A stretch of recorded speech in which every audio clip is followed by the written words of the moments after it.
Hello everyone, I'm Forrest McFreelove, and this is Speedplay Gelre number 12.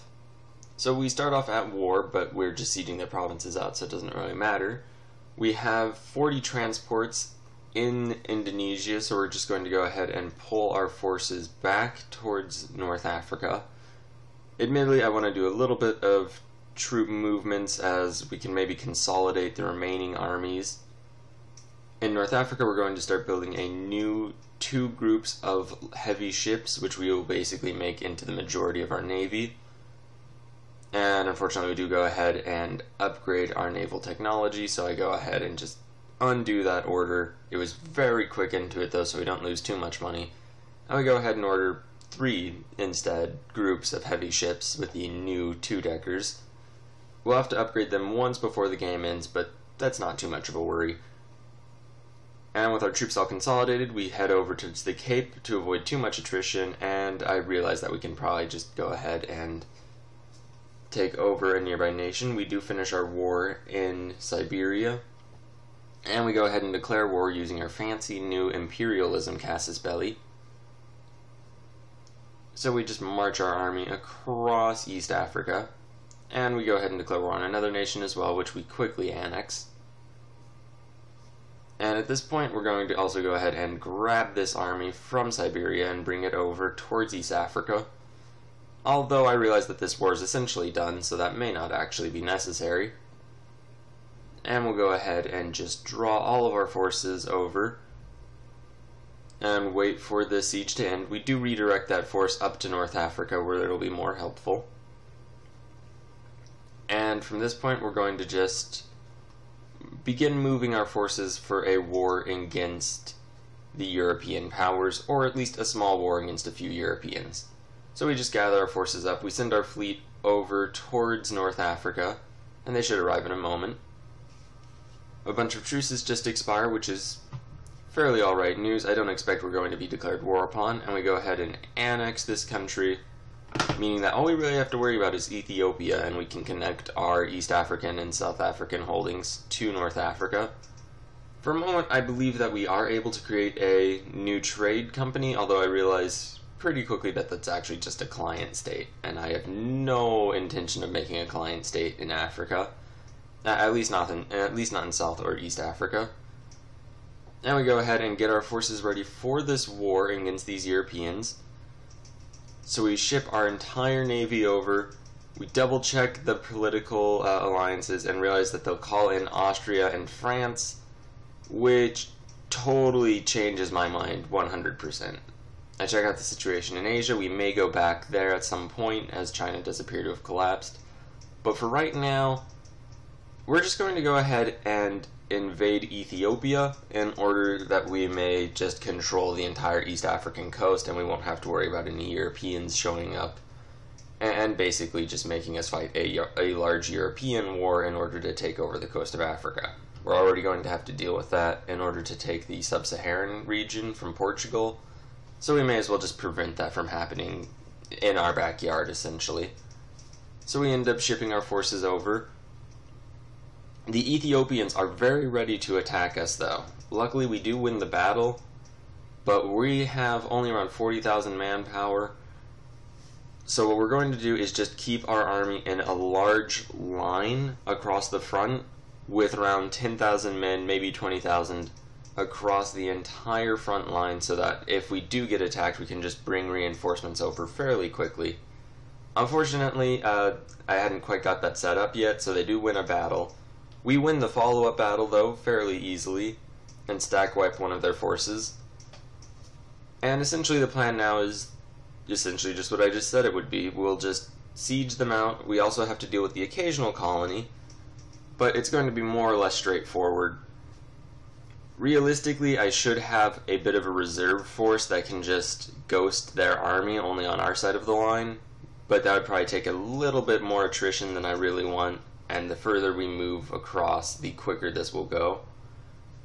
So at this point, we don't really have very much in the way of reserves. We are shipping additional forces over, and I realize that it will cost us diplomatic power to take lands from Ethiopia's one ally.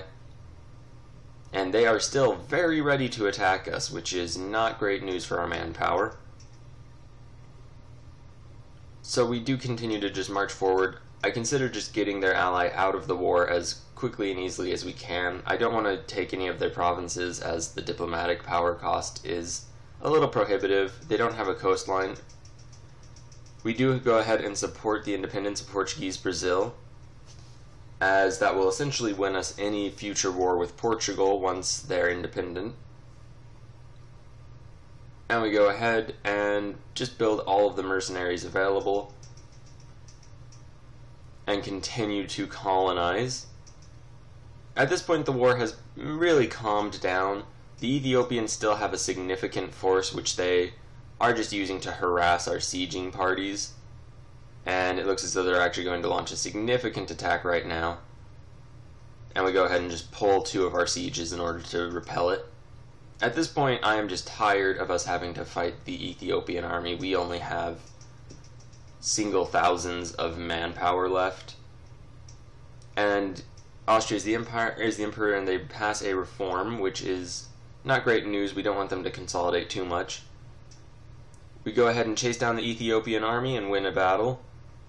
And now we have to chase it down all the way to the very end of their country, and I realized that we just might not even win that battle, so I destroyed their reinforcing armies instead. And ship our new army over. We just pull this force back as it is now too small, and they actually end up attacking it. Luckily we got them close enough to our lines that we're able to support them, and we go ahead and just split up these new forces. At this point I build manpower buildings across all of North Africa. We are very rich, and we have basically near full manpower or full military power. So this is something that needs to be done. We need to increase the rate that our manpower comes back. And at this rate, we're doing all right. These Ethiopian raids, though, are really taking a toll on us, as we have 0 manpower, so our forces are just weakening the further this goes and the more frequently this goes on. I go ahead and just begin assaulting the natives in these colonies. And we do set up a bit of a wall, however they just go across the uncolonized regions and attack us in the flank, or at least attempt to. We gather up armies to just destroy them, and we do initiate this battle, which we win. And now we just chase their army down. I send one army through the uncolonized lands, however they don't go that way, and we just merge these 2 armies to destroy them. They do stay intact, but we can just chase them down. We have enough men at this point. And I redirect one of the 2 armies to go and follow them to where they're going to end up, and that's fairly successful. And then by moving our ships, we appear to have blocked off their escape route, and we go ahead and destroy their army. So, while that was a bit of a long time coming, and we have 0 manpower whatsoever, as soon as we're finished sieging out their coastline, we should be able to make peace with them, declare war on the one country that will remain blocking us in East Africa. There is a large rebellion. Luckily, we do have enough men that we're able to defeat it. And I build a few more remaining military buildings, as we do really need this manpower. There's another rebellion, however we are able to beat it. And I make another mercenary force. So the ideal war aims for this war are just going to be the entire Ethiopian coastline. As soon as we have that, they're not really an issue. No one will be able to interact with them other than their one ally. And we may be able to force them to break relations with them in case they've created relations again. But we won't have to worry about any Europeans interfering. And that is definitely the main goal. Our colonies are coming along fairly nicely, and we're getting a slew of events for money. That has been the one event that's been popping up. The Ottomans do call us to war, so we send most of our battle fleet over to the Mediterranean again, as they're just terribly out of position for this war. And hopefully we'll be able to wrap up this Ethiopian war as quickly as possible. Luckily all the sieges are complete now. We do have to transfer a few of the provinces over to our vassal, which is why we got them several hundred years ago, and just finally are now giving them the lands. We go ahead and core all of this, and we're at 100% overextension, which is fantastic. We didn't waste anything. And now we're going to go ahead, we build a few more boats and just begin shipping our armies across. And it looks like we do have naval superiority against the French. However, they did manage to get a few landings completed. So we're just going to attempt to merge our mercenary armies. We don't have enough manpower to actually send our real armies, and the Ottomans do appear to be sending forces to aid us.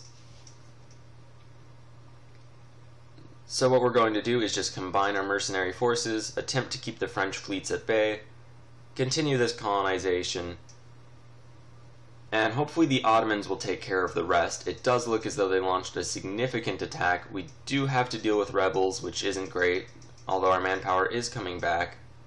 We lose a battle, but we aren't stack wiped, and that's the important bit. And just like that, the French are nearly defeated, and we defeat the remainder. And now we do have a significant level of force in the northern Mediterranean. So we are in a fairly good position. We go ahead and build some diplomatic buildings in order to increase our trade power. And at this point, we may actually go ahead and declare a war against Venice, as they won't call in Austria, and the French are already at war with us, so we don't have to worry about that. So we go ahead and just ship our forces up. They do have a large force on their home islands, so we build transports, although we are able to get military access from a nearby country.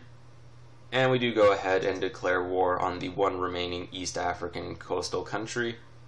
So we'll hopefully just be able to get their coastline in the near future, and we'll be able to march all the way from our capital to the Cape. And we go ahead and ship the remainder of our force over. We get a military leader, and we're just going to declare war on Venice and just drop their capital immediately. And for a moment, it does look as though we're able to go around. I realize that those troops are still exiled, so I go ahead and send them back to the boats, but by that point, we've won the battle. And they do have a significant fleet, so I'm going to leave most of the navy there. There is a large rebellion, so we go ahead and send our forces over. And once we win the first battle, we just send them on an attack route over to the next. And unfortunately, Portuguese Brazil has decided that this was the best opportunity to vie for their independence, which means that we are now at war with all of Western Europe, which was the one thing we were trying to avoid by not going into a European war a little earlier. At any rate, now that we're in it, we're in it. And in the next episode, we're going to fight off all of these European powers, preferably one at a time, but we'll see what ends up happening. Thank you very much for watching. Please like, subscribe, and share. Have a great day.